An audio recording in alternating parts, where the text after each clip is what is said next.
நான் ரொம்ப நாளா இந்த பஞ்சு மரத்தை பார்த்து வச்சிருந்தேன். என்னைக்காச்சும் பைக்ல அந்த சைடு போகும்போது இந்த பஞ்சை எடுத்துட்டு வந்துடணும் அப்படின்னு சொல்லிட்டு ரீசெண்டா பைக்ல போயிருந்தோம். கரெக்டா இந்த பஞ்சு மரத்தை பார்த்துட்டேன்.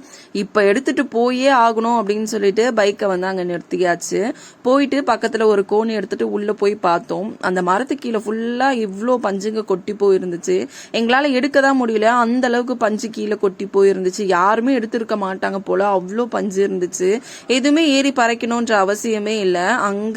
அங்க இருக்கிறத எடுத்தாவே போதும், அவ்வளவு பஞ்சு இருந்துச்சு. நாங்க ஒரு கோணி பை ஃபுல்லா எடுத்துக்கிட்டு வீட்டுக்கு வந்தாச்சு. எடுத்துட்டு வந்த பஞ்சை தரையில கொட்டி அந்த பஞ்சை மட்டும் உள்ள இருந்து எடுத்து கிளீன் பண்ணி கொஞ்சம் வந்து பானையில போட்டு ஸ்டோர் பண்ணி எடுத்து வச்சுட்டோம். நமக்கு எப்ப டைம் கிடைக்குதோ அப்ப வந்து வெயில்ல காய வச்சு தலகாணியில போட்டுடலாம் அப்படின்னு சொல்லிட்டு இந்த பானைகள் எல்லாம் என்னோட அப்பாவோட தாத்தா பாட்டி யூஸ் பண்ண பானைங்க. அவங்க ஞாபகமா நாங்க இன்னும் இதை வச்சிருக்கோம். உங்க வீட்டுல பானைகள்லாம் இருக்கான்னு சொல்லிட்டு கமெண்ட் பண்ணுங்க. நெக்ஸ்ட் விலாக்ல பார்க்கலாம். பாய்.